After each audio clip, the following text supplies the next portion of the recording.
Hey, yo, welcome everybody to another episode of the Empty Out the Clip podcast, the EOTC, part of the WesWes Network. I'm here in the heart of West Auckland with the brothers in the house, Leti and Eddie. What's up, my usos? What is good, my bro? How are you? Miles. My little boys. Yeah, it's good to be back on the long weekend. It's good to know that no work tomorrow is not a holiday. And also looking forward to the Samoa versus England match. Will be early morning tomorrow, 2:30 in the morning. So, I don't know, gotta be early night. Set the alarm, wake up to watch the game. It's reminiscent of when that we watched the grand final of the World Cup, the Rugby League World Cup, Australia and Samoa. So wake up early, you know, hoping it's gonna be a game like the semi-final where they beat England. So it wasn't meant to be, but you know, it was just the fact that we made the final. So that was awesome tournament. And awesome support there by us and the Samoan people around the world. But yeah, they're calling this the England's revenge. England's revenge. Oh, let's see. It's probably their best chance because it's probably to Samoa they are missing some key players. But we'll see. Okay, boys, did some shout outs, man. Let's go, Eddie. Shout out to my usuals, the Liston boys, Westside Fitness. My brothers Leo, Don, Waki. Shout out to Ave, PJ, Louis, all the boys that I'm training with and in the chat as well. Special shout out to my niece Puawai. She had a birthday earlier this week, so she's big 6. And Donald, he's having his birthday today. Also shout out to ZNZ Bakes for providing the cake. Really appreciate it. But yeah, those are my shoutouts. Thank you. I didn't have a big list, but first shoutouts to my daughter Kyle, who kindly took me along to her Lions dinner after receiving her Henderson Intermediate Award for speeches comp. Another shoutouts to my Doko Noni. He's hope you're well, Docs. I know you had a good campaign with the Māoris at the Pacific Cup last week. And also to my Doko Soni. Another one is to my bros Leo Pinto. Hope to try and catch up guys soon. And then condolences to my Doko Siwa Kailahi. His old man passed away on Sunday and his funeral was on Tuesday. It's always sad meeting up with school friends, especially around funerals. And then my last shout outs to my Doko Hame. Good to see you on Tuesday day, Doko. Look forward to trying to catch up for some coffee or something. Yeah, that wraps up my shout-outs. Sweet boys. I just want to make a shout-out to everyone that tunes into the WesWes Network content and all our podcasts. And a big shout-out to everyone that puts in a comment on the YouTube channel, on our videos we put up, or even our social media. It's I don't know what you guys think about comments, but they sometimes can get a bit too much, or they sometimes can get out of context. I just noticed that a few of them seem like from people that probably get triggered in the first 5 minutes of the video or something like that, or haven't watched the whole thing. Case in point, I recently put up the 135 footy show, and I did the story on Israel Man. They talked about his accident he had, and man, there's a few comments on that. People just coming in and commenting about the accident itself and the injuries to the young girl who was at the back of the car and the Uber driver. Just saying there was not much emphasis on the talk around them and stuff like that. But yeah, it's just interesting seeing different people's perspective on the takes that we put out there.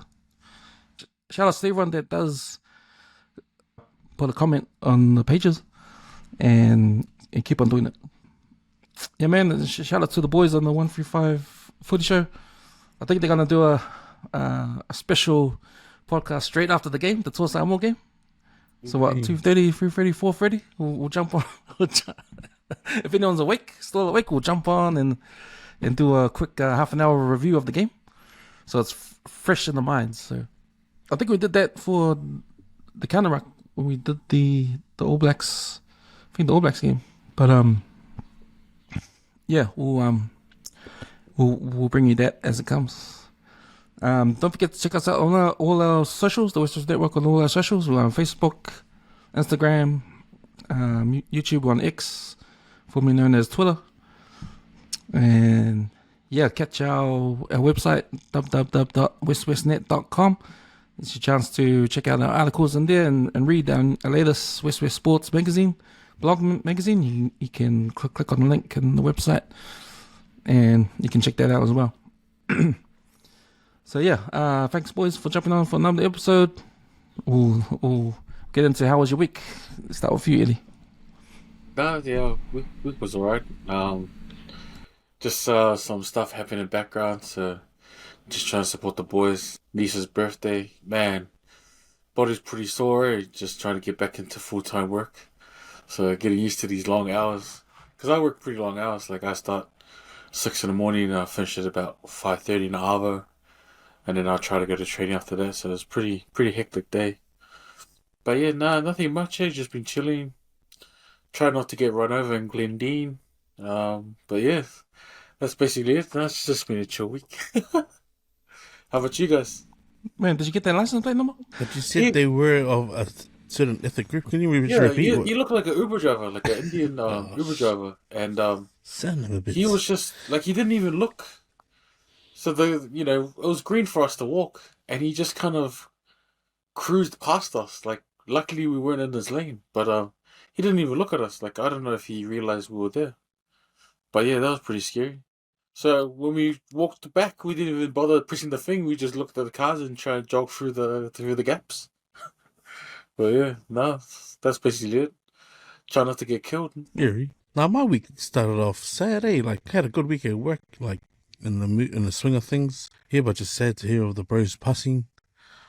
It was late. I think he passed away on Sunday, and they sort of just had him ready to bury on Tuesday. So that's quite quick.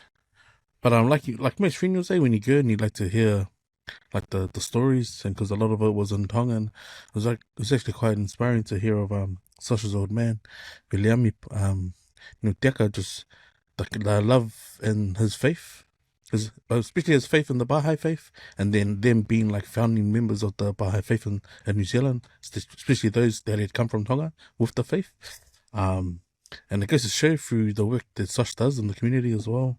He's real big on mentoring, especially like support.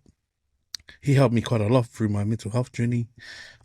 Such a gifted person with his words, and especially his music, his rap. Yeah, it's just unfortunate that his old man had gone, but at least he can be with his son, Sasha's twin, with Viliami as well.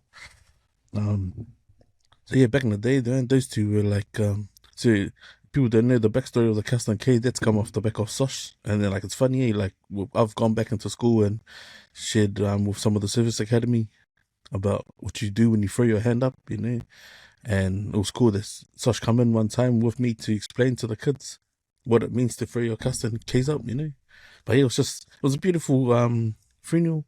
It was nice to catch up with the Brehame as well. Haven't seen him for a while. So another bro's helped me with my mental health journey as well. Yeah, and then Tuesday rolled around, so all in one day, and my daughter had her speeches dinner. And shout outs to the Lions Club Te Aratu, the Henderson chapter. These guys do a lot of good work in the community, man. So my wife won this very same competition like 20 plus years ago when she was at school. My oldest daughter Nikita and my other daughter Lauren have won it as well. It was funny because when we got there was little photos of like 2022, and my daughter's in that picture that they lay out on the table, and then they just have recent winners. But man, the spread was good, man. The spread was real good. And that'll be my food review for today. Yeah, but it was just cool, like to know that there's a charitable group out there who give kids opportunity, and the reason why they have this dinner is because like they say, oh, we know parents are too busy to go to see the speeches done at school. So we've decided to take it on so the parents can come, and then the students can relax and just give their speech like with no pressure, no time constraints, and no bell going off like the last minute. And it was good, man, because the meal was good. Like I think there was enough for us to bring home as well. So that was a plus as well. First time I've been out to dinner with my wife and my little girl and my son. So, and it was for free. So it was like, I'd imagine how much I would have spent if I'd have forked out for the four of us to dine. But I was like thinking, man, that's like a couple of $100 like that I would have spent, But just shout out to the Lions Club, man, and the work that they do. They did say that they are looking for members to jump on board. So if you're interested in supporting the Lions Club, man, go and find or just head up and tell it to you, or even Google it, man. Their latest work that they will be working on is trying to get the surf club up in Biffles and Piha and Muriwai. Just that's from the devastation of Cyclone Gabriel. So yeah, man, if you're looking for a good cause to support, all the money they generate, so from the fireworks, they put back into the community, so which is a good thing. So that's what you want to do, You can always try and help people live of other neighborhoods and that, but man, look after your neighborhood first, man, and then let whatever energy you have triple over and help those affected as well. So yeah, but that's been my week, man.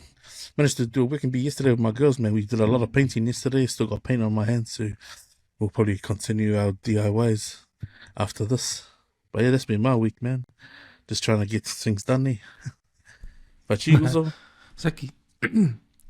Yeah, had a good week too. It was it was pretty good. We broke up the week on Wednesday with a team bonding session at work. So because our office is split into two, there's downstairs and upstairs. We don't really mix and mingle with the guys upstairs. Yeah, so because of that, every so often we have these team bonding things like. So on Wednesday, we finished work at 2 and went to play lawn bowls. I don't know if you guys played lawn bowls before, but do you think lawn bowls is like the widest sport or sport for old people? Which one is it? I'm gonna say both. It's for both.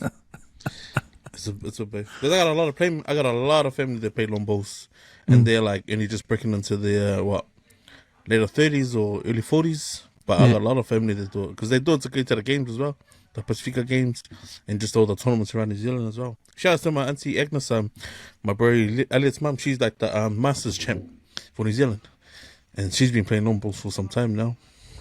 It's actually a fun sport, I didn't realize how fun it was until I played. It was the first time I ever played.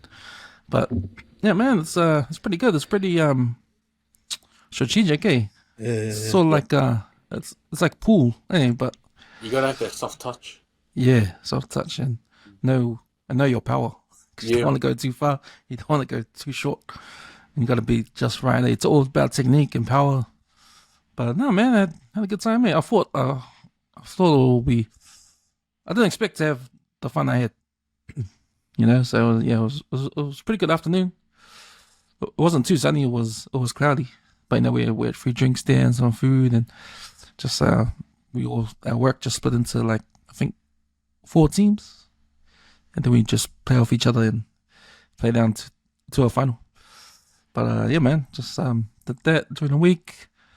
Looking forward to a long weekend, and yeah, man, nothing else. Like yesterday, just stayed at home, watch a whole lot of sport, watch the some NBA, then I watched the NPC Grand Final. It's funny when they say NPC Grand Final because like, hey, I've never talking about the crowd. I've never heard that term Grand Final in NPC. Oh well, it's just an NPC final, isn't it? Well, trying to steal the Grand Final from NRL. So yeah. But yeah, man, I just thought when I was watching it was a good game. It was a hard fought game because it went into overtime. Yeah. I probably didn't agree with the overtime rules. It's kind of, I think they should just do a golden point. Yeah. Not what they've got minutes, now.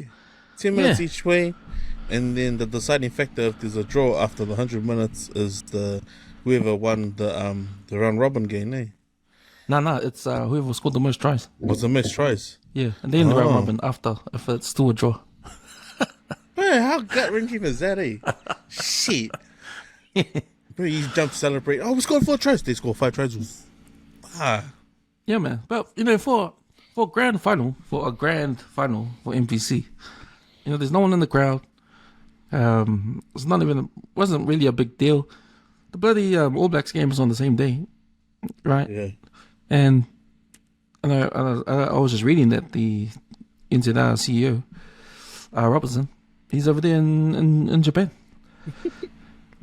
He's over there in Japan watching the All Blacks. Well, there's a NBC Grand Final happening back at home. You know, like Yeah, come on. you know, we have priorities at NZR, Yeah.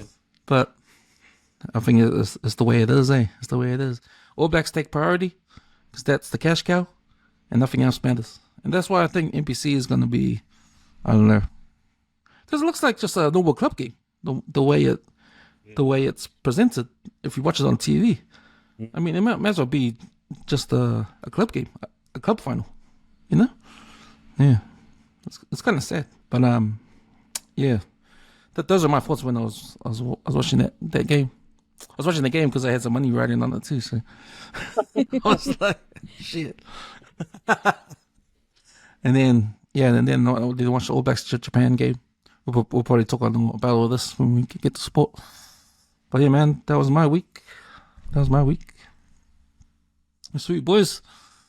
Moving on to our topic. So CHOGM is finished, and we've all seen the social media footage of all the Commonwealth leaders descending upon Samoa to have the CHOGM meeting, the Commonwealth leaders meeting.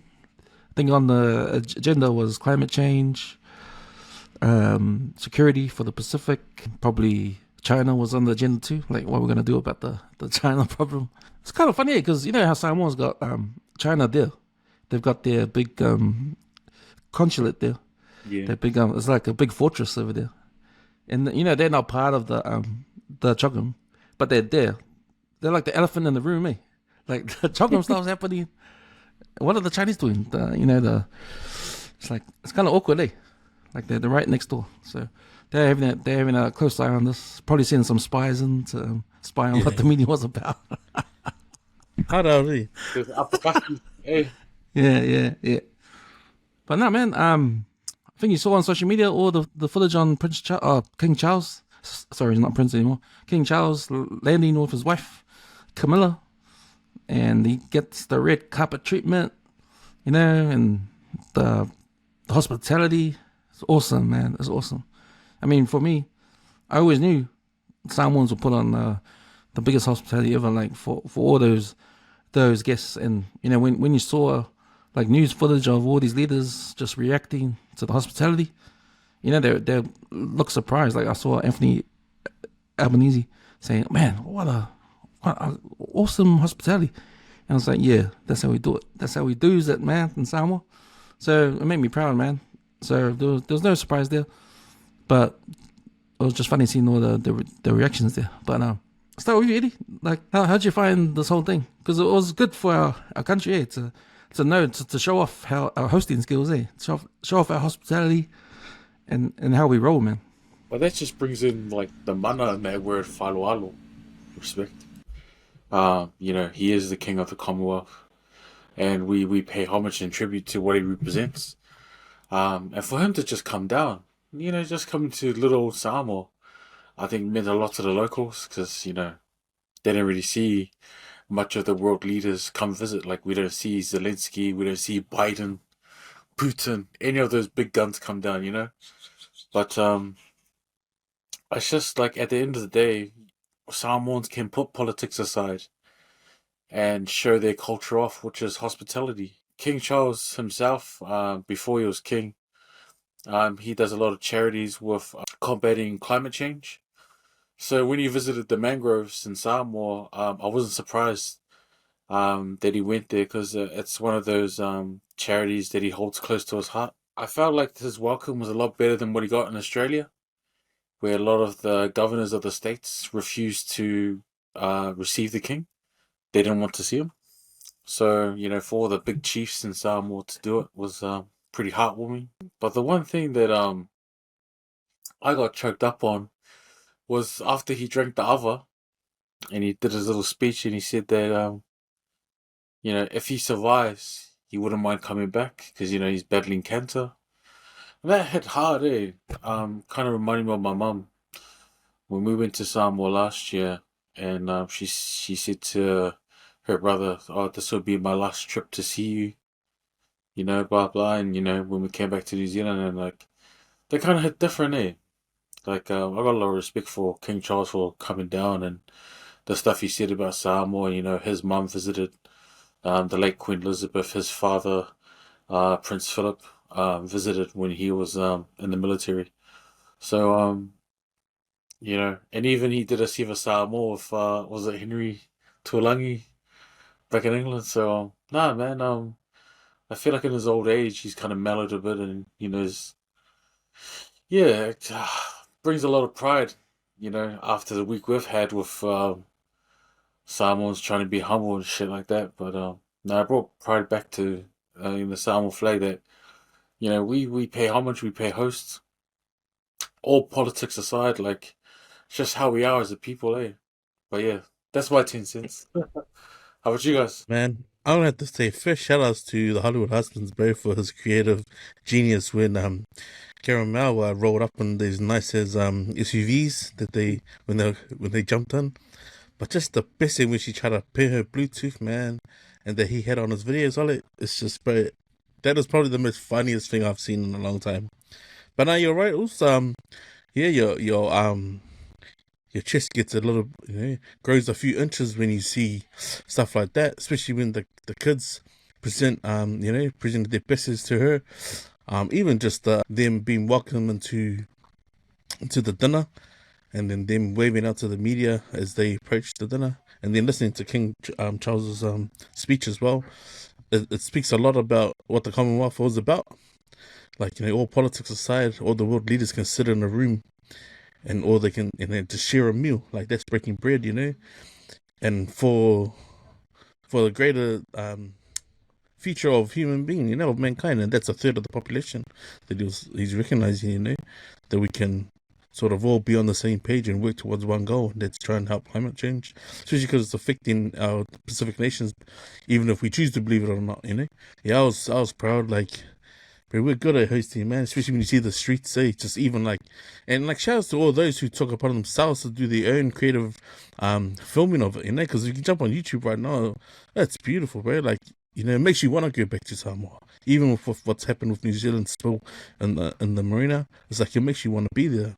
And then shout out to all our government servants, like our police and our fire departments that are there right now, like flexing. I've been following Charles Schuster's videos on him collinging on the boat that's out on the water, man. And like, they're playing basketball and that they're doing, like, they're collinging on the boat, and then, you know, you see them on land. So, you know, there's a lot of old boys over there at the moment, a lot of Westies over there at the moment. So now I'm proud, like, because, you know, you see our boys get back and serve, and like, what a place to do it, man, and what an event to be part of, man. So, man, this is a historic event, because when you're gonna see a king, like, he's king from the monarch of the Queen Elizabeth, you know. So it was pretty cool to see the New Zealand Royal Jumbo Jets there to pick them up as well when they left this morning.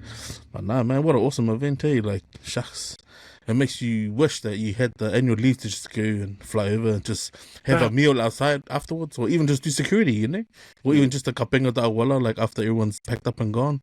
Because, man, these guys will be fuzzy when they get back and be like, "Fire, that was awesome," you know, overshadowing all the stuff that's happened on the internet, and then even with the oil spill and that. But no, it's great, man. It's a great thing for the Commonwealth to acknowledge its first hosting nation of, like, in Samoa being that in the Pacific, man. Like, Samoa is the heart of the Pacific, whether you choose to believe it or not. But what an awesome event, man. Like, couldn't be so much prouder, you know, especially when you see all the flagpoles, eh?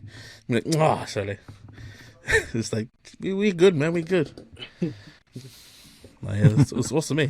He's a good footage on YouTube as well, man. Yeah, it was awesome to see how people do their thing over there. And that's all the positive stuff that came out of it, you know. That's all the positive stuff. There were some negative stuff that came out of it, especially from people that reacted to King Charles being there, especially here in New Zealand. Though, I know before we jumped on the mics, Leti, you guys heard a little rant for our good friend over there. Yeah, like, I think, like, you know, there's like my girl, like, you know, respect to all the work that you do with the books and stuff, man. But I think this is where you do the crab in the bucket thing. The moment you start dragging another Samoan down, or like shitting on someone, like, this guy has gone to little tiny Samoa, well, he didn't have to, you know, but to show face and be the first king to go down there and do it, and how, what, more than 6 decades. Like, that's what he chose to do with his mighty health, So it's big of someone to be standing in New Zealand with pretty much all the, like, it's not like you're suffering, like, it's big of him to do it, splash it over social media, and then dilute the Matai titles. Matais have been bestowed upon many visitors, many people in the industries and stuff, like movie industries, actors, sportsmen. So that's a great thing that they bestowed a Matai title.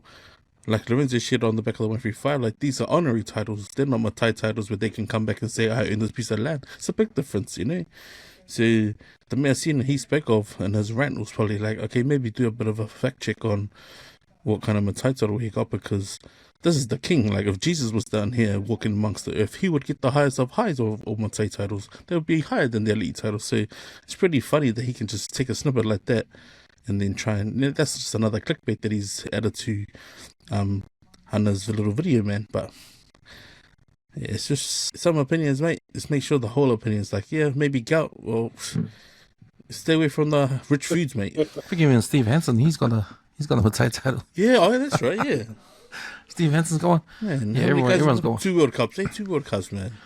I must say though, I probably didn't agree with King Charles getting a title because he's already got the highest title in the Commonwealth anyway. So. He's got like I think like 60 something titles from different countries, like, from Swaziland to South Africa to Damn. So they all, and they officially added to his titles.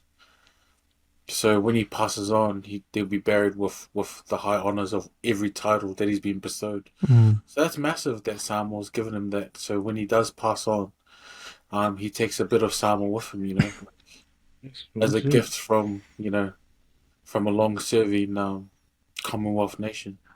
This is a bit of a secret thing, but my cousin works for victim supports in Samoa.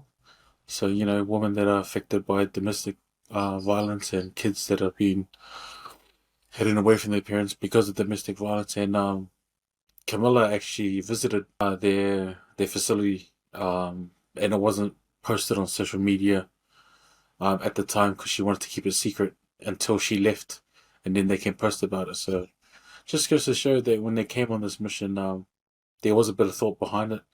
It wasn't just them throwing a dart onto the globe and saying, "Oh, let's go to this country." They did think it out, and for them to choose Samoa over New Zealand is massive.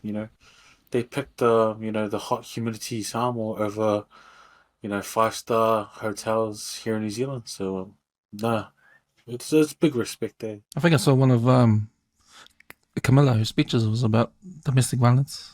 She's trying to be an advocate to try to slow it down or stop it.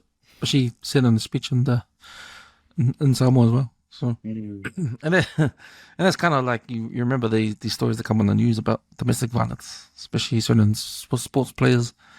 But it's just something to think of. But yeah, there's that, and there's also because the thing about I've seen on social media like people chiming in on the king being there, the king representing colonization, and for us to be hospitable to a symbol of colonization. I mean, yeah, I get it, but this is here and now. Like, what are we gonna do? Not do a hospitality to anyone? Shucks. Yeah. We get the history. It's a big event, and all the leaders coming down to one place, having this meeting, and you could say like, okay, if it wasn't for China, maybe this wouldn't even happen. If it wasn't for China, maybe Australia and New Zealand wouldn't even care. If it wasn't for China, maybe America wouldn't even care. So yeah, there's all in the background. There's all this politics going on. What's happening? We don't know. Like, what's the agenda here? There's always going to be that. And I watch the news and I hear them reporting on what the leaders are doing. Like on the Australian news, they're talking about Anthony Albanese being in Samoa, but they're talking about him talking to other leaders. Oh, he's talking to the UK Prime Minister. He's talking to the New Zealand Prime Minister. Talking about these side deals going on. So there's always these agendas going on. But the fact of the matter is, CHOGM is in Samoa, and Samoa is the host.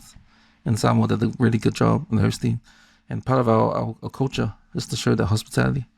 And, that's what we can be proud of, us just being ourselves, No matter what the drama is or all that. Yeah, we get it. We get all that.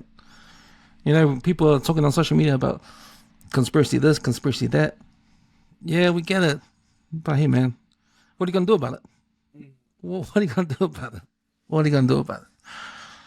Yeah, but I thought it was pretty good. Oh, man, I saw the footage of King Charles leaving. He's walking up to the plane and turns around and he waves to the ground. I was like, man, that was fast. It was just in and out. Yeah. What, it was a couple of days he was there? Yeah. Well, the meeting was just a few days, Like 3 days. I cracked up because they had like a little barquee for him on his way out. It was supposed to be like a 10-minute stop. He stayed there for like half an hour. So the man was late. Late leaving. That's the one thing we teach him is island time. Island time. So I think 2 years for the next one. Don't know which countries will host it for the next one, but no, man, I think Samoa can stand up and be proud. Like a big event happened on our shores, and if there's any doubt of any of those leaders thinking, especially the higher up ones, thinking, oh shit, what's going to happen when we go? Is it going to be a Mickey Mouse operation or what? Is it going to be shambles or what? Nah, mate. You came and you saw how we are, and you had a good fun time. Man, Samoa did what every island mom did. Like, she didn't get the biscuits from the tin. She got it from the cupboard. The ones that you're not allowed to touch. She didn't bring out the cabin bread. She brought out the top biscuits. That's what Samoa did, man. The best food. Like, all of us would be like, hey, what was this? And I hope Christopher Luxon felt stink his time over there, knowing that he left the ship in the sea, right? Like a couple of weeks ago, and there's an oil scare, and he's probably there, like, hoping no one will bring it up. I hope every person looked at him and goes, hey, so what do you at the boat that you have in the reef over here? What time will you be doing the work in there? Fuck. So lots of people fly in the room, bro, when that's being asked, eh? China wasn't the elephant in the room, it was Luxon, G. It's true, though, yeah.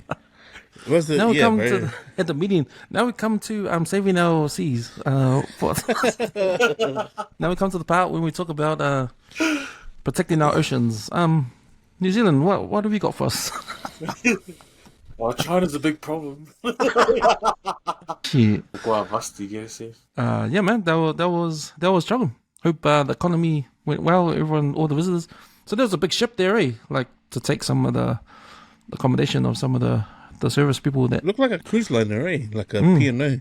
Look like a P&O cruise liner. So that's an extra like 2,000 or just under 3,000 beds, extra beds and cabins in there. But man, what a place to host, like to sit there looking over Samoa, get a tender coming in and out every day, surely living the life, right? Yeah. So boys, moving on. So back home, bit of sad news. Some lady got stabbed in a bus in Onehunga by a random dude. Comes on the bus and starts stabbing her. She passes away. She dies from it. The guy gets hands himself in a couple of days later. He's from off the shore. But it came on the news. It was pretty sad. It was pretty scary for people in Onehunga. Like I got a mate that lives there from work, right? And he was just talking about, man, with that countdown. He calls the countdown, end of the countdown in Onehunga. That's like that's the worst countdown ever, with all the people outside, like the homeless outside that countdown, always like stealing and stuff. Like that's the countdown where we saw those two Samoan dudes grab the Heineken. And that video went viral. That's the countdown we're talking about. Damn. Yeah, the younger one. And he wouldn't even. My mate said he wouldn't let his kids go to buy stuff at the countdown. It's a bit dodgy, yeah. But now we've got the stabbing in Onehunga. So yeah, it's a pretty sad story. But on the news, it talks about mental health and how it's getting out of control. How do we deal with it as a society? How do the bus company deal with security when things like that happen? Yeah, the safety of passengers, the safety of the drivers, and what do we do about it? Your thoughts, Let's. Man, well, sadly, I only found out about it like someone had actually died. My assumption was that maybe something had happened down at the bus depot. One of my customers come in and he works in Onehunga, said that they had the cops door knocking over looking for CCTV footage of this guy which way he might have gone. Yeah, and then he explained that the stabbing took place on the bus. And the passengers were sitting side by side. It's crazy that well, my first initial reaction was like, man, if you're hungry, you could have just gone and taken a leak outside the front of the police station. You would have got arrested and got a meal probably later on. But then, not thinking about, was this guy mentally unwell? Is he going through, a struggle in his life to take someone's life on the bus, man? What triggered him to pull out a knife and just slash her up? Like, the sad part about all of that, she lost her life, and then all those passengers on their bus, even the bus driver, are now traumatized from the actions of this one dude. I don't think it's big of him to hand himself in. He should have thought about the consequence straight away before even going that far. It's sad that someone's lost their life from it, and now I think bus drivers are going to become another $4 or $5 paid more because of something like this. Because, man, but this is showing the times, man. People are desperate, I mean, you just touched on Onehunga and that it's known for that Whaamei. No, it's Whaamei the bust. It's like this is gonna stink for a long time, man. And I think that's the one thing, because my kids catch the bus, and the fear that something like this could have happened on public transport is a real eye opener, eh? But yeah, my condolences go out to that family and all that, and then shout out to the passenger who held the lady's hand and explained to the family that she didn't die alone, that someone was holding her hand as she passed. So, man, just this sort of shit you didn't want to wake up to, and this is just it's more frequent now. They reckon 44 issues like this has happened on buses just in Auckland alone. And then the latest one down in, was it Dunedin or Christchurch, that, someone got stabbed on the bus. So, I don't know, man. Society needs to take a hard look at itself, and the government needs to wake up to what's happening too, man. Very disturbing, eh? How about you, Eddie? Yeah. Public transport in Auckland is not the greatest. There are fights on trains. Now there's stabbing on buses. There was an Indian guy who was beaten up the other day who was driving a bus by passengers.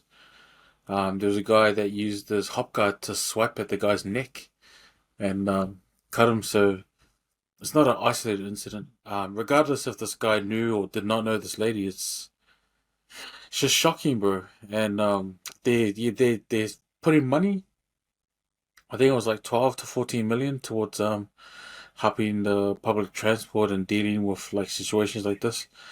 But like I don't know, it's not a band-aid cover-up that they're trying to put in, bro. Like you got food banks shutting down out south.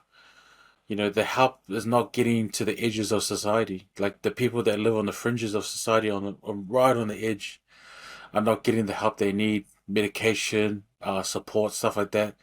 So they're walking time bombs. They're just walking around waiting for an opportunity, and when they snap, they snap.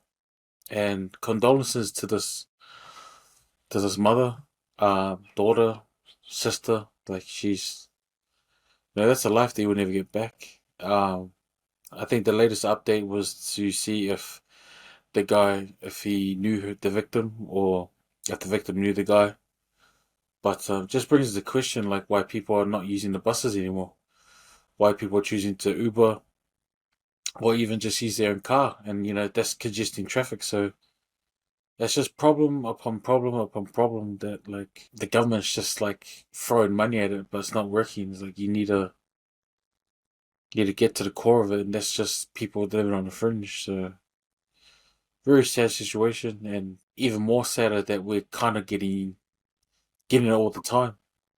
So, I don't know if there's an easy way to fix it, but it's definitely not throwing money at it, that's for sure. I think they got a whole bunch of money and they're throwing at something, but not that.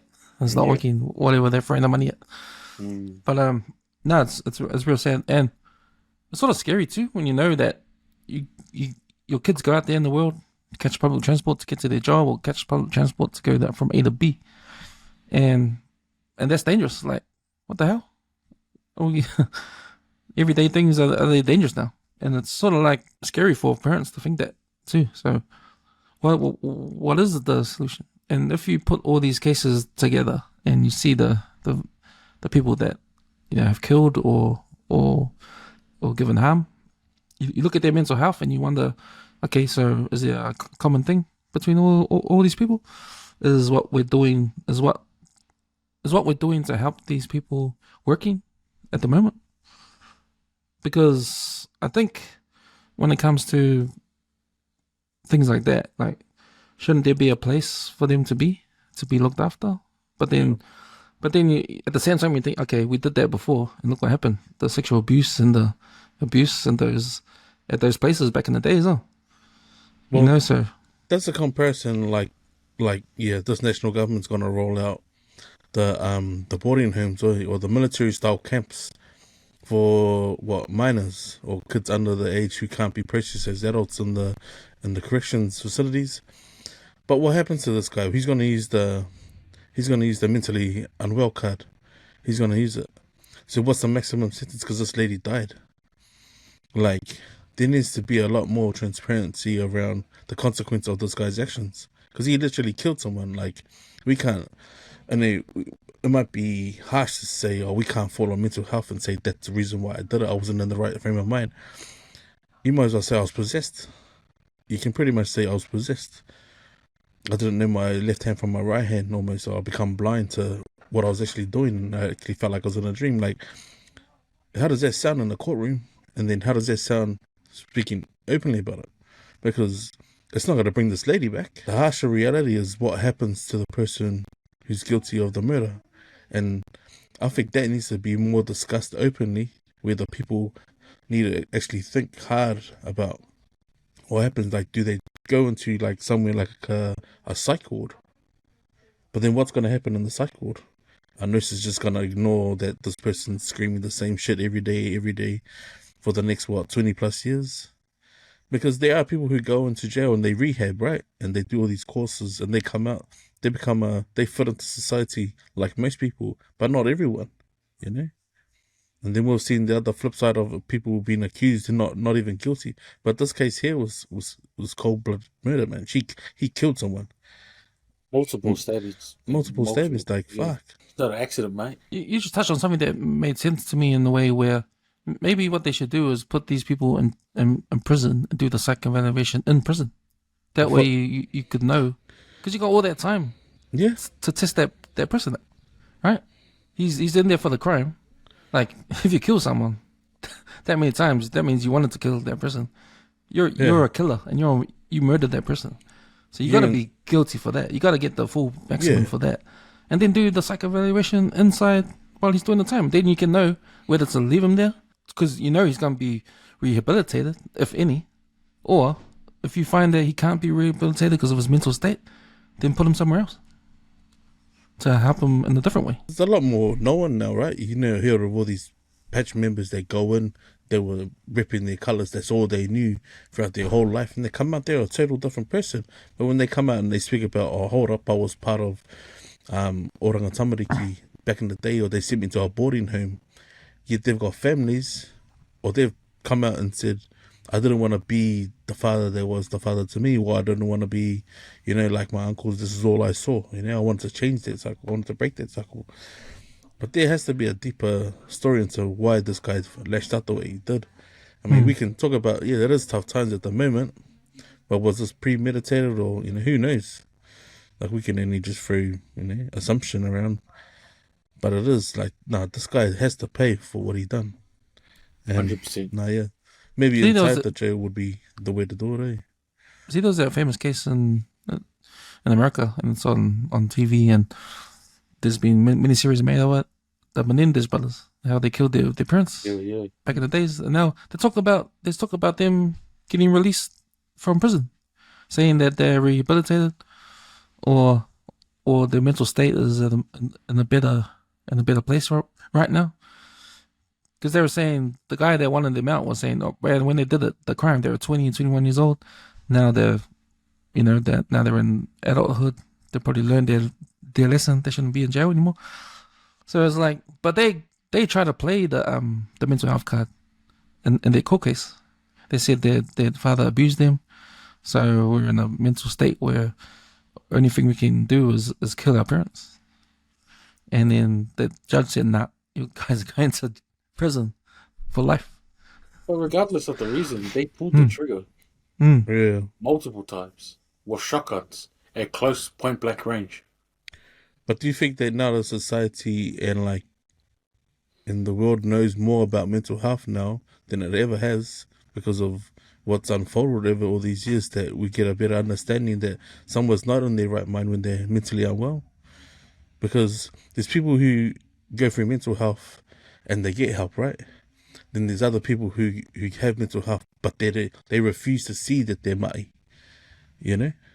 Because I'll be honest, I was blind to it. I was blind to it. Like, I was saying stuff that I wouldn't have imagined. Or if I'd have heard, if I was in my right state of mind, that, shit, did he just say that? Like, I found that I was saying stuff like that. That's a bit of a tricky one, eh? Because, like, if you're saying 20 years is rehabbed, I believe so. Like, someone who's done stuff in their past can fully ignore, like, what happened to them unless they're triggered by the smell or the memory again, you know? And unless that's nowhere to exist in someone. Like the guy, like Salai on Tulsa King, right? He's fully moved out of his city to start a new life where he doesn't have that, you know? It's like a different time zone now. Fully different time zone. So he tried to use the muscle he knew before. Doesn't work anymore, doesn't work like that. So he's just adjusted to how society is now, just to live. I mean, you can't fully stomp out that bit of, you know, that memory in your head unless you're fully been hypnotized and it's erased from your memory.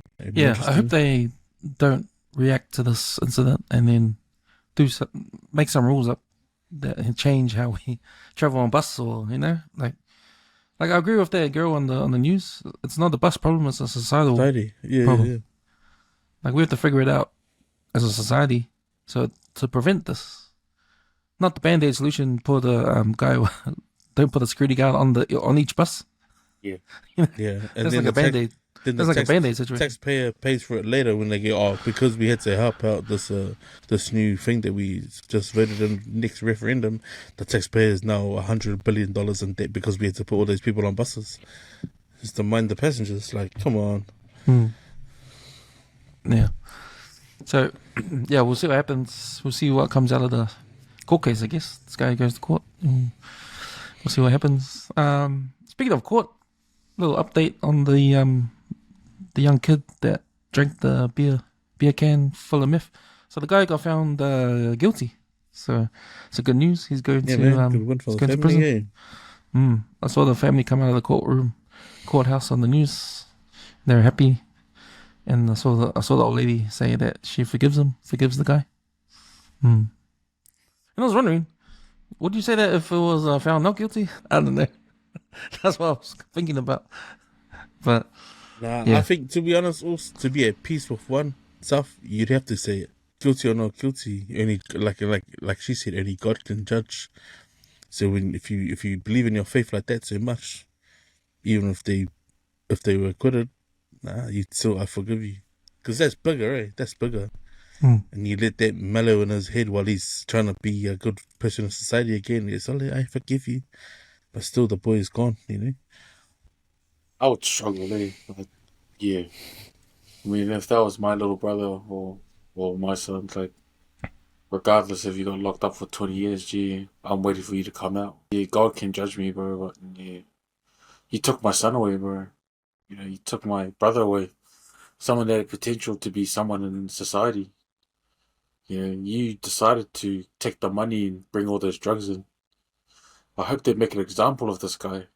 You know, It has to, eh? Like, yeah, you can't choose to ignore, pretend, yeah, especially because you took it to work and fucking handed it out. yeah. Like, I'm surprised that Fonterra didn't go and do. I remember I spoke about it on the episode that if Fonterra was to go and trace back who distributed that pellet, and he obviously clearly knew it was him, so there was no way he was gonna get not guilty. Like, yeah. And for him to go and shake the hand of the father, Oh, that's the nah, bro. that up there, bro. It's like, fuck. Yeah, the mom's got strength for forgiving, but nah, I'm not that forgiving, man. Sorry. It's where your butcher skills come into play. Yeah, Yours. dude, nah, Friend Hanging of from his knives. big toes. Hanging from his big toe vessels. I'm serving that guy up on a plate, G. Done. Yeah. So you put up this post, Eddie. Oh, you So the New Zealand government has passed a second reading of the bill towards Samoans getting New Zealand citizenship. If you're born between certain years, 24.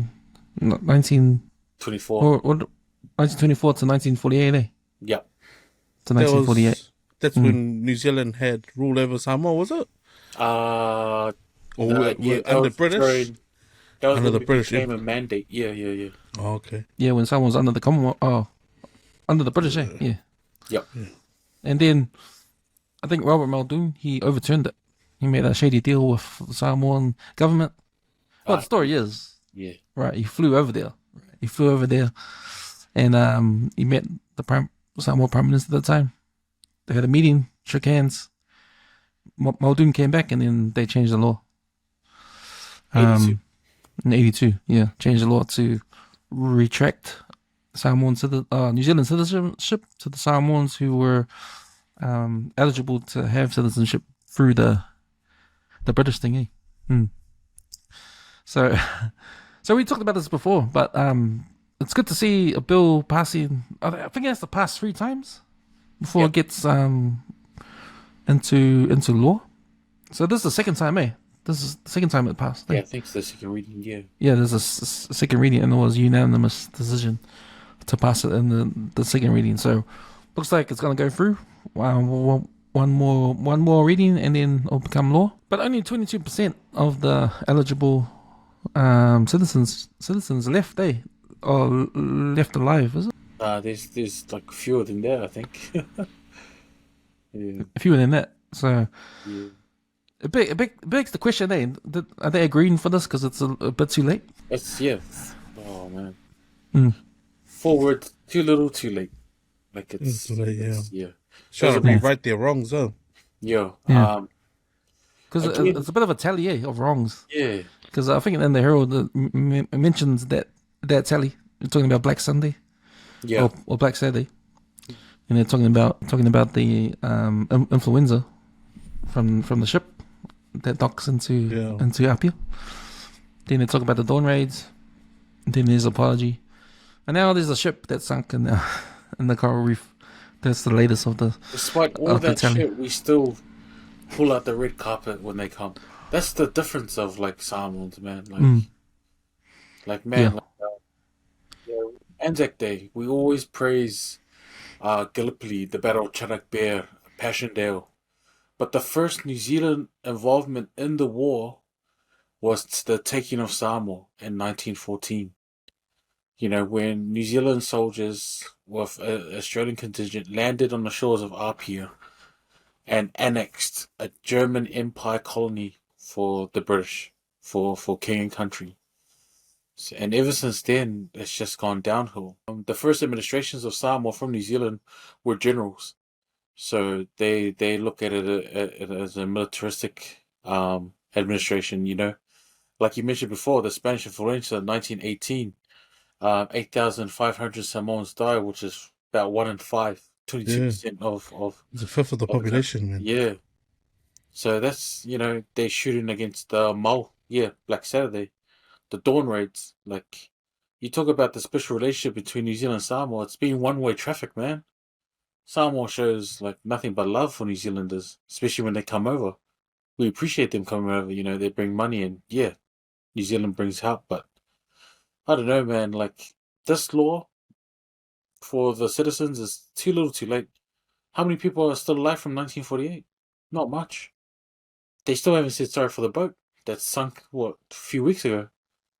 You know, the immigration office in Samoa, the New Zealand immigration office in Samoa opens 1 hour a day. And they've just changed it from 9 to 5. Are they doing all this to keep our minds off the boat?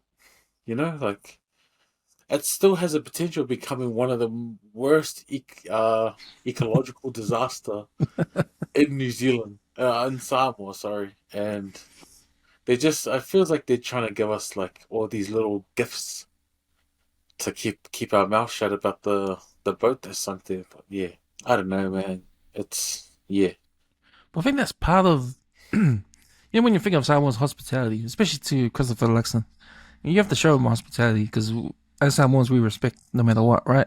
Yeah. And with that respect, with that hospitality we give to Christopher Luxon, you know that he feels bad about what happened, eh? Yeah. He feels stink about it, eh? You know? Well, I hope he does. Yo, yeah, say what you want about like New Zealand Samoans, but Samoans will always be hospitable, no matter what. Yeah. So too little, too late. It's just another one of those. Oh yeah.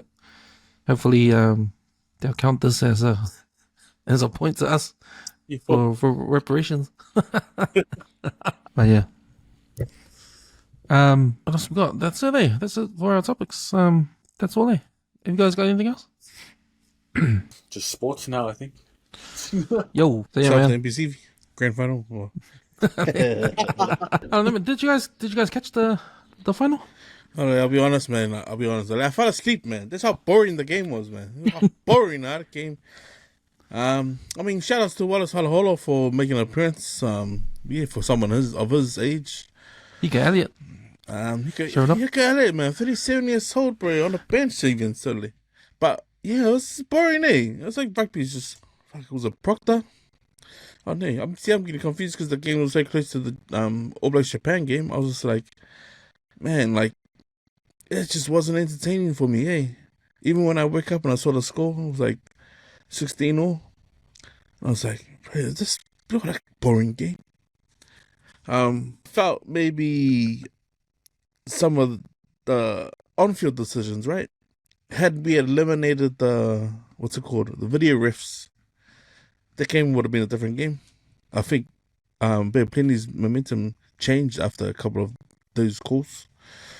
But yeah, had it been not, because obviously technology has revolved and the video refs and then the on-field decisions. Because if you look at the on-field decision was, I've caught that a no try. Yeah. Then the ref has come up, pulled it on the screen, and he's had a look. Okay, reverse decision, that's a try. But because there's a minute there for don't tell me this game's gonna be like the Rugby World Cup where fucking Bay Penny gets screwed. But then for them to come back and tie the game at full time, like I thought, okay, maybe not. But then the point of difference, bro, you take your points when you're on, eh? This is that simple thing we learn at the block, man. If in doubt, kick it out. If in need, take the 3, man. And fuck, that paid evidence to that win. But to play an extra 10 minutes, it's made it boring now. Would have been like, bro, first team to win, like last try wins, bro. That's it. And that's why the game dragged, eh? The game dragged. Like, and I felt for the Bear Plenty captain, bro. Like he played out of his skin. He played the full 100, and bro, he was, bro, just the look on his reaction when they lost, it's like, bro, they had a good season, man. But to lose it like that, I'd rather them go like, don't they do a kick out, or is it in the Northern they do drop goals, eh? Yeah, that would be better than freaking trying to play the extra 20 minutes, man. Because that was killed today. They need to figure out a new way of how to reward the winner, man. After playing extra 5 minutes, not 10 minutes, like Oh, that's my 5 cents. Yeah, I had a two-way bet. So I had a bet that Wellington will win at full time, and Wellington will win. Then my other bet was Wellington will win 13 plus. So I got the 13 plus, but then I won the full time because it was a draw. But yeah, man, I fully agree, man. It should be a golden point. Yeah. Because then when I was watching, okay, it's gonna be golden point now. It's 10 minutes each way. What? I gotta wait. It's like fuck. I need the money. But man, for grand final didn't, like I said, man, for grand final didn't look like a grand final, and that's sad to me because I love the NBC, and it's sad to see it go down like this, because it's sharp contrast there. You see the players how passionate they are, especially when you see Bear playing, they lost the game, they're real down on themselves, dejected, they're on their knees, sort of half almost crying. And look at the Wellington team celebrating, and you look at the background, it's just empty seats. It's just the yellow seats. You know, it's like, what the I hell? thought there were people wearing yellow t-shirts. But you're right, man. Like, talk about, like, bro, even a secondary school's final in Auckland would have had more people than that, man. Like, that's disappointing, bro. Like, fuck. Yeah. And for grand final too, you don't have the A squad and the Sky TV commentary to be on the field and do their interviews and that. Set the title I first said. There's no JK, there's no, you know. Oh, that kind of stuff. are they? Yeah, true that. But like I said, at the same time, you got the All Blacks playing on the same day. You got the higher ups in NZR over there in Japan, just drinking champagne and watching the All Blacks. And did they even have the final on their phone playing at the same time? I don't know. But just because it showed the priorities there. But it makes sense because, you know, everything in NZR and New Zealand rugby starts with the All Blacks. All Blacks at the top. They're the ones that are the cash cow. They're the ones that have to get the money from overseas.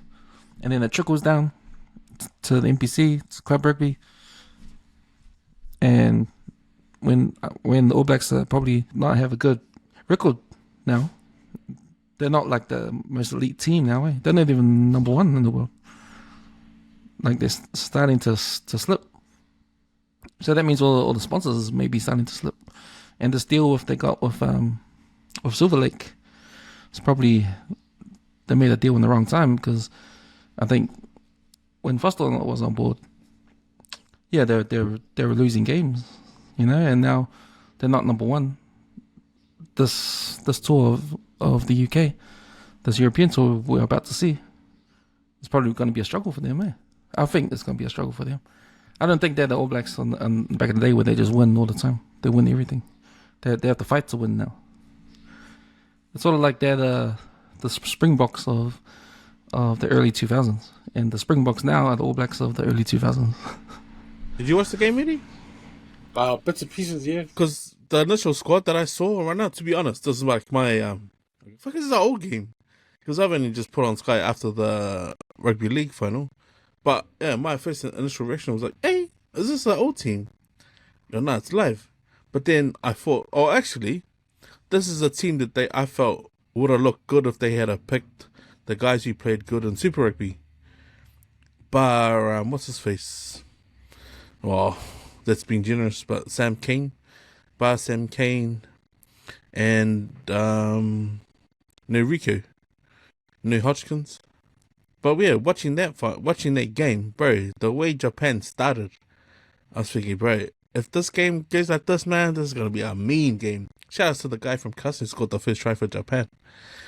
But then not long after that, it seemed like, okay, then it just looks like a solid team on paper, but just hasn't been oiled, you know, in its joints. Because once the games got rolling, bro, the AB sort of came to the forefront. And then the boys that played well in Super Rugby actually stood up, you know.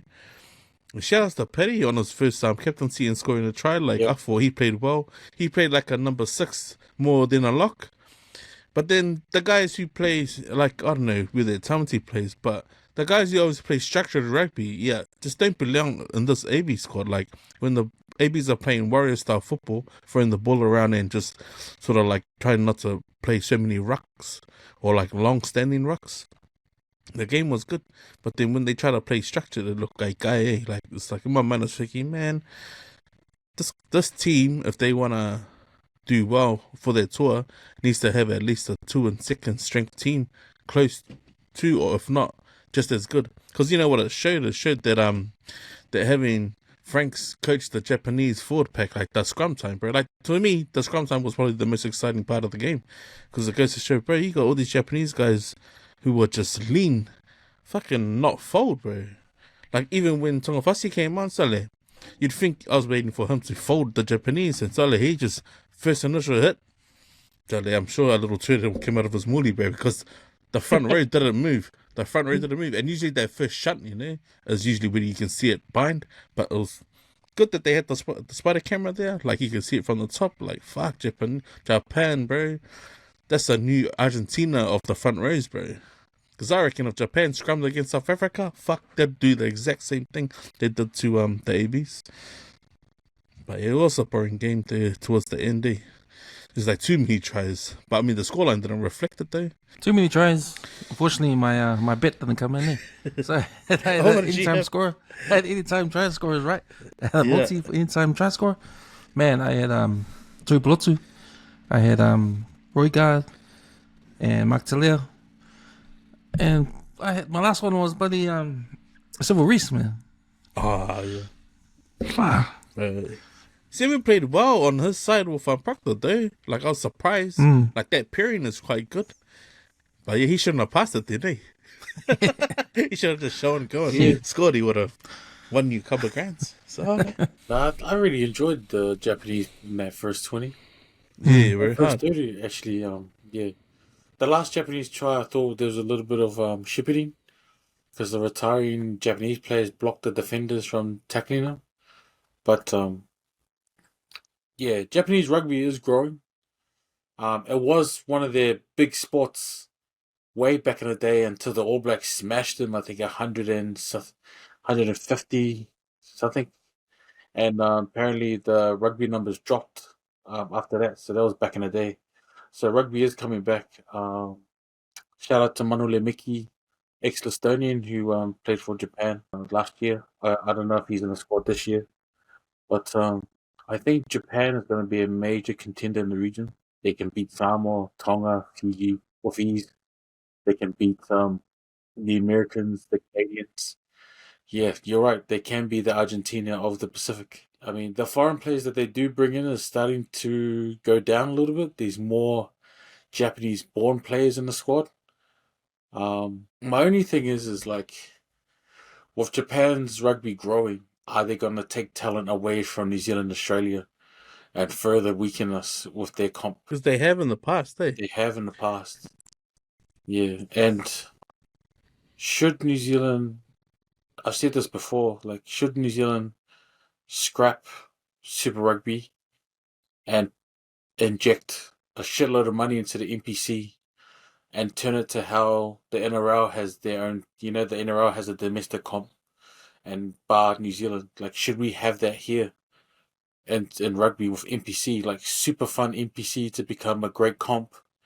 Even if you put it down to 10 teams across New Zealand and just bring in foreign players from Aussie, South Africa, Japan to play in this comp and to attract numbers. Because, yeah, man, like, I thought that was bad taste in the NZRU to have the All Blacks playing on the same day as the NPC final. It just shows where their heart is. They want to support the All Blacks rather than supporting the domestic comps. Yeah, I think that's a question for NZR to answer.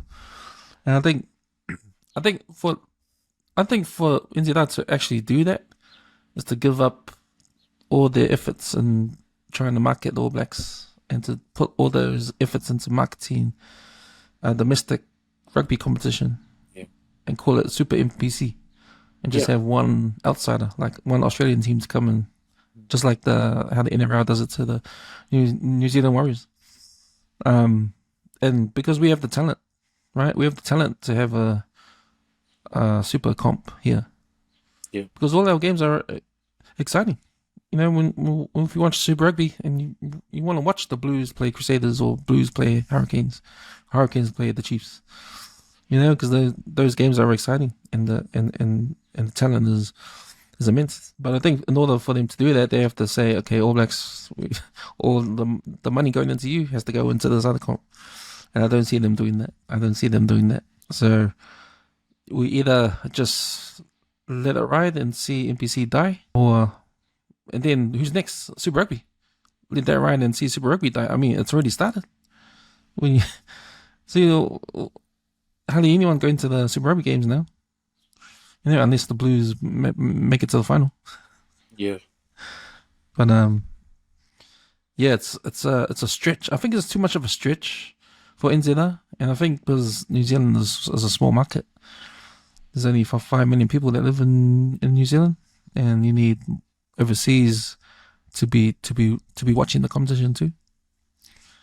And yeah, I think if you take away Australia, if you dump Australia, in the Super Rugby, then it becomes a New Zealand comp, and you basically have to rely on the 5 million in New Zealand and whoever you can grab overseas to watch the game, and that's a harder task. Whereas the All Blacks, they're already worldwide. Anyway, they're already worldwide and known worldwide. Yeah. So they don't need to do much there, and it makes sense for them to market the All Blacks. But they can only do that if the All Blacks win, and win well. Because the All Blacks' identity is, the elite rugby team that just wins and humble. They're humble and they win. And when you lose the winning part, you might lose the humble part. Then you lose the money. And it's a tough business for NZI at the moment. And and because All Blacks have been so successful in the past, anything lower than they set the bar, right? So anything lower than that is a fail, even though they got a winning record. Man, I saw on social media, people saying, man, that's the worst All Black performance ever seen. And look how much they won by. Like, look how much they beat Japan by. And the fact that they gave away that first try to Japan. So many disappointed New Zealanders, like, oh, this team's the worst team ever. Team was the most PIs you ever saw in the All Blacks team, man. Pretty much. Too many darkies. Yeah.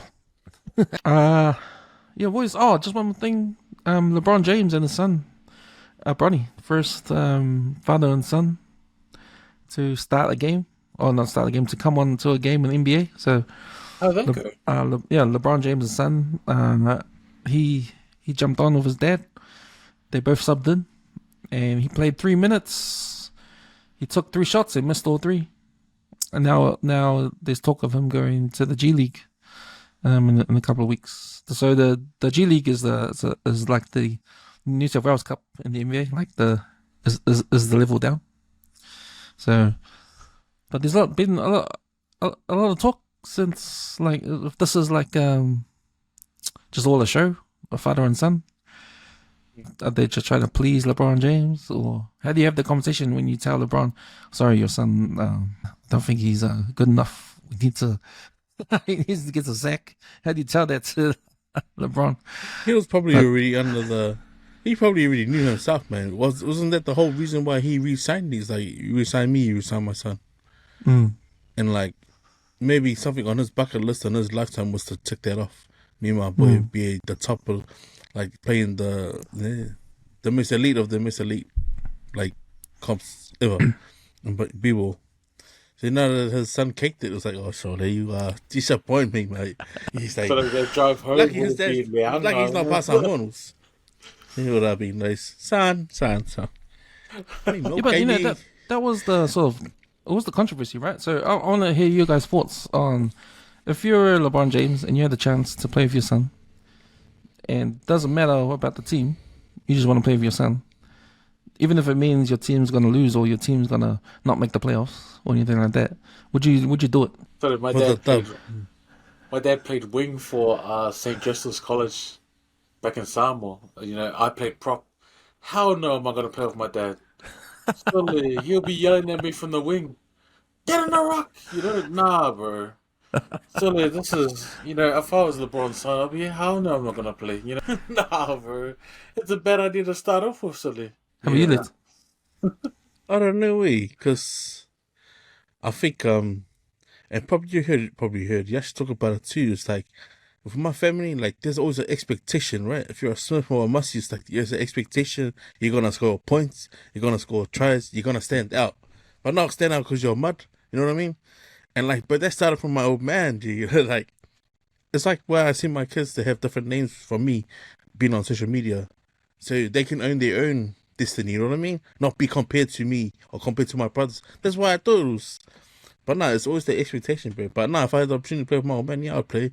Because my uncles talk highly of him, like they say. So my dad was Nefefe back in his day. So yeah, I'll take that. I'll play with it. But at the same time, I'll be like, shh, don't you disappoint me. I don't want to carry you. I don't want to show you up at your own family kongai with the heroes. So they say, I don't this season. They say nothing about him. Hey, be disappointed, mate. But that's healthy competition, you know? Not the whole alanga for, oh, hey, you have this, let's eat.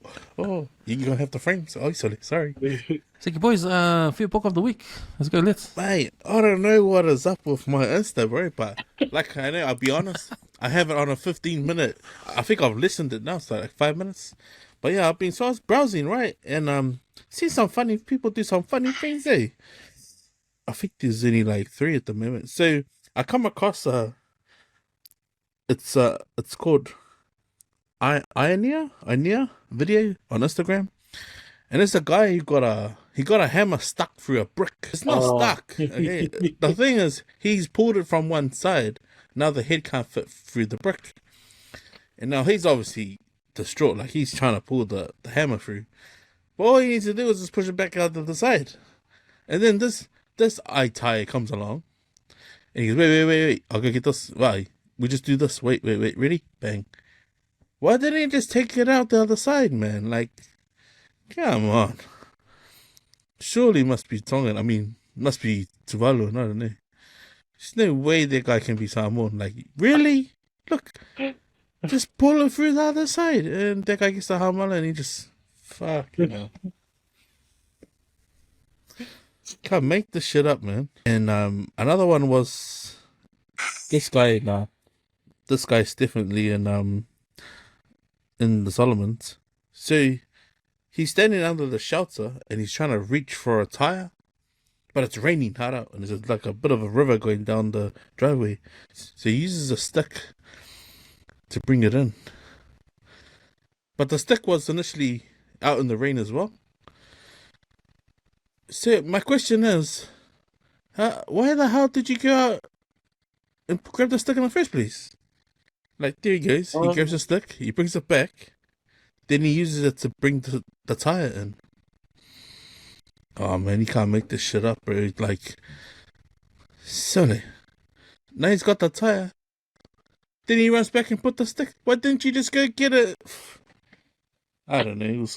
I don't know if you'll be able to find it on the real cams, but there's another guy. It's one from UFM, and it's the poor Meth. So you lied on your CV. And yeah, it's just Gabby, obviously. It's when you text in. You know, you text in and you're reading from the primary, or you're reading from the list of texts. Right, but she sets him up good, eh? Do you want me to play the audio? To you right now, if you're celebrating your birthday today, we want to shout you out. We're going to be reading them out very, very shortly, all right? Totally. You cannot make this shit up, man. That was... Shout out to New FM and Gabs, bro. Gabs Solomon, bro. She hit. He's done some funny ones, but that one's probably the best, like the best that I've heard. Yeah. That's the top 3, man. You guys take a stab at who won that one. Makama is the one that destroyed the brick. Oh. How easy was just to push it through, Sunday? Man, I could just see myself getting angry if that's one of my kids, like, going, it's not coming out. Oh, 2 cams. Oh, yeah, me. Yeah, I choose the guy off the brick too, because he actually broke it. Yeah. You know, like, okay, I get the guy that with the stick. Because how dumb do you have to be to know you're going to get wet and use a stick and get wet anyway? And you may as well just go around and bring the tire with your hands. But nah, at least you didn't break anything. But the guy breaking the brick, nah, you broke property and you didn't have to. So that's the worst one. Well, there you go. The champ goes to the guy breaking the brick, man. You're the WesWes Fia Poko of the week. Nice. Food review. Let's go on food review.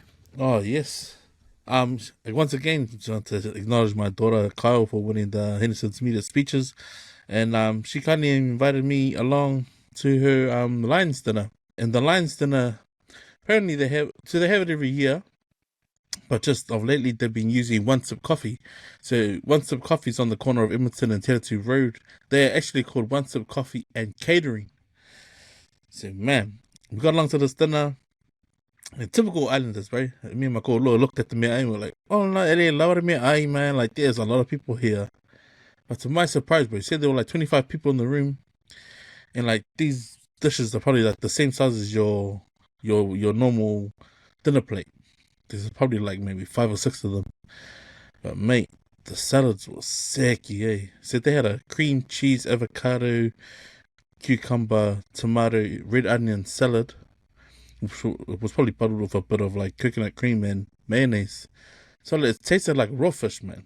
It tasted like raw fish. So can you imagine that? Then they had pasta, macaroni pasta with what was supposed to be like spag bowl mince, and they had chicken.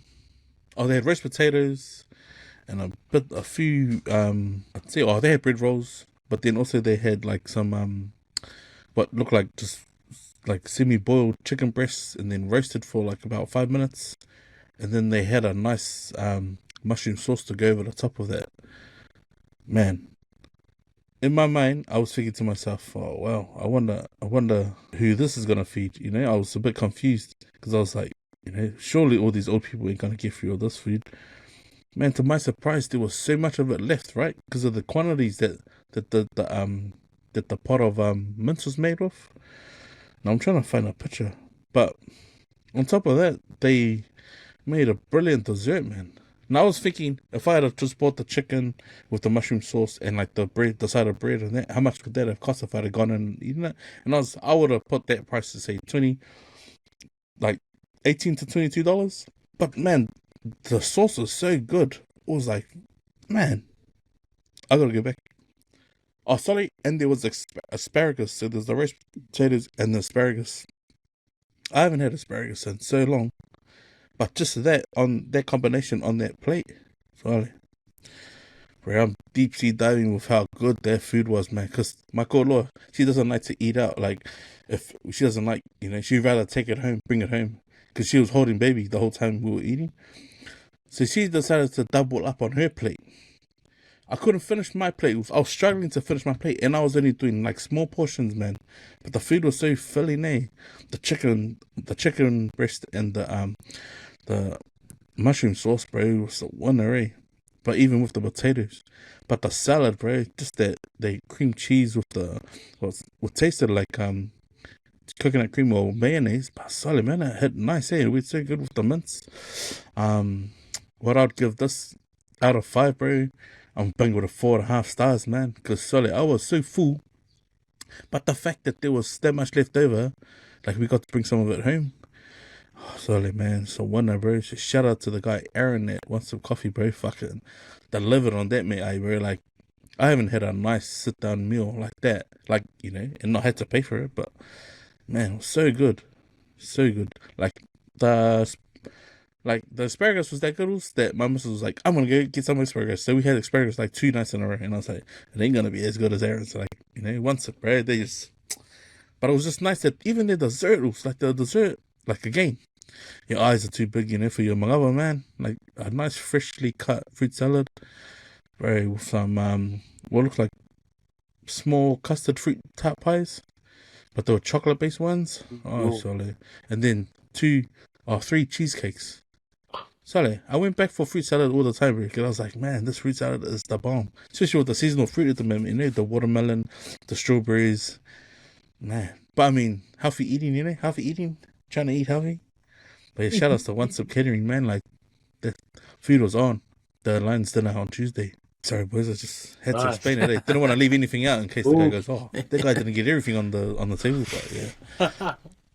Yeah, man. Nah, ever since you mentioned One Sip Coffee ages ago, and another food review. The pies, I think you reviewed, huh? Pies are good, bro. Because I went there after you sit there, I didn't get the pie, but man, the other stuff they got actually nice food there. Yeah, man. It's tasty, the food. Man, recommend that place too. Memory Lane. So you posted up a game that showed up on YouTube, eh? The old in the 2000s, eh?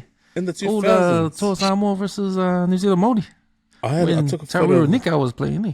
Oh, so apparently what happened, I think, was some controversy with the team participated in the 2000 World Cup, as Aotearoa Māori, the Super League International Board, had agreed to give a place to the World Cup to the New Zealand Māori team that attempted to gain allies during the Super League Wars. So that was during that time. I don't know if they picked an Australian NRL team, but this was like a International Federation Rugby League decision to allow the Māoris go as Aotearoa Māoris. And during that time, I think they come back to New Zealand and they had changed their setup as well. But if you Google the World Cup team or Google Kiwis 2000, bro, the amount of guys that played for the Kiwis later, you know what I mean? From both teams. And this Samoa team wasn't the toa then, but it was Samoa Rugby League, you know? But Willie Prechin, like, he would have been one of the oldest members, because I remember him when he played at the North Coast Tigers, and he was sort of breaking into the Warriors and that, and he was like a French player. But then, yeah, bro, like, the amount of NRL talent in that squad, did you manage to click on it and have a look? Yeah. I watched the first half, and then I just flicked through the second half. Bro, the talent for days on both sides, eh? Torn. Bro, I couldn't get over the Ngalaval, Meli one side, Pulatua on the other side, Frank Pulatua playing front row, Willie Pochin playing last man, then Vangana. I was like, surely, these guys are all Kiwis, mate. Young Beefham at number 9, eh? Yeah, that was the other one I buzzed out at. I said, man, there's like so many guys in their team. But just a question to you both. If you were to pick a squad from then, who would you have picked in your one prop, one second row, last man down, right to your fullback? Who would you have picked, just quickly, from all those guys you saw on the screen? From both teams? Yeah, but only one of each. Like one prop, one hooker, one second row, last man, 7-6, wing and centre. Nah, I would have stuck with the whole Samoa squad, man. Yeah. Really quickly, I would have gone Frank, Tony, Tawera Nikau, Thomas Luluwai, and then Nigel during Alaval, and I don't know, probably Henry Fafili and Millie. But yeah, bro, I was amazed at how many, some classy players there, eh? Like, shit. See, Fafili was playing standoff in that game. So he moved into the house at some point in his career. I guess when he lost some speed, I guess. Because that would have been, when would that time be? Near the end of his career? Because he was switched to Union, eh? He played for Manu Samoa to end his professional career. I don't know. I didn't take a screenshot of the playing team. But no, I thought it was just interesting. Like, I remember back in the day always thinking, man, the Māoris are good enough to have their own team at a World Cup. Yeah. And then for that to come up and just see it, it's like, bro, that's T, captain of that team. Bro, Tawera Nika and Ruben Wiki, like, wow, that's gangster. That team is, bro. But I mean, going off the form in that era, like, that's why I would have went with Frank and Tony Pulatua, because that was when Penrith was on their up, you know. But no, it's pretty cool to see, eh? Like, bro, that's a historical game. It's interesting, eh, that they weren't called the tour, didn't they? Nah. Yeah. But there wasn't been not many Australians in that team, eh? Australian-born Samoans in that team, eh? That would be mostly Kiwis. So whether that flip happened, probably their kids, eh, moving over to Australia, and that generation is coming up now. Because now you don't see much New Zealand-born Samoans in the Toa Samoa team now, eh? Or was about 50-50, eh? Yeah. Sweet. Also, we got anything else? We're running out of time, so probably skip what have we been watching. So do some last words. Let's go, Eddie. Oh, man. Last words, man. Just steely Christmas, man. Start saving. My last words, man. Save now. Save your kupe now. Nah, just, yeah. Be vigilant now, eh? Like, be careful. You know, with that lady getting stabbed in the bus, man, it's, just be aware of your surroundings. So, yeah. My last words is just be careful. I'll close with Happy Talk Along Night. Good week. And there's a lot going on in the community this week and for the week to come. My last words is just enjoy the time that you have, that free time. Doesn't mean like you being on the clock and getting paid for the time that you're spending with workmates and colleagues and that, but I mean the free time that you have, like you spend with loved ones. I've managed to get some free time with my youngest girl at intermediate, and it's been nice, you know, it's been mellow. But yeah, just enjoy the time, you know, time's on the essence, man, and not everyone's promised tomorrow, so in saying that, you know what it is, get a little late, didn't I love it? Thank you, boys. Yeah, my last words, man. Like, yesterday went down to Westgate to buy some shoes or to buy some sandals or something to slip on for the summer. Because, man, every year, man, I lose my shoes, eh? I lose, especially slippers, eh? Or especially generals. So I got none. So I had to go down and buy some. And speaking of doing your Christmas shopping early, man, it was packed, man. It was packed. Oh, Traffic was bad, man. Traffic was really bad. Took ages just to find the parking. And then when we did find the parking, it was far away. We had to walk. But this was at Westgate. And I was thinking, what the hell's going on? Is this like early Christmas shopping or something? But nah, it must have been the Labour weekend sales, huh? Oh, yes. Labour weekend sales. So, after you want to do your shopping, you want to get something to eat. But I was like, okay, let's go somewhere else because we're going to get out of here. Because it's like too packed. It was too packed. So we went out of there. We drove all the way to town. Went to Commercial Bay. And now there's a parking building, right? And it's $2 an hour. But, these days town is like fucking empty. There's no one in town, and there's heaps of parking because you got to pay for parking. And I was thinking, man, why all these places like Westgate or New Lynn Mall or bloody Manua Bay and the airport or Sylvia Park, all these places just packed full of people who can't find the parking. You can just cruise over to downtown, pay $2 at the parking, and there's no one there. Like you can go straight to do your shopping and get something to eat. And we were walking around town, thinking, man, there's no one here. The town's empty, And it's because you have to pay for parking. But because you got to pay for parking, no one comes to town. But at the same time, man, it's quiet. You can do all your Christmas shopping early. You can do your everything without bumping into people. It was pretty. It's something that I found. So on the back of Eddie saying, be careful out there. When it's Christmas shopping time, it's a mad rush. Everyone's going to be out there doing the same thing. Try and be strategic about it. Maybe do some shopping on your lunch break or something like that, just to get out of the way so you don't have to avoid the traffic during Saturday or Sunday on the weekend. Yep. Or if you want a bit of a quiet shopping, go downtown because no one goes to town anymore. Sweet boys, that's us. Let's get the fuck out of here.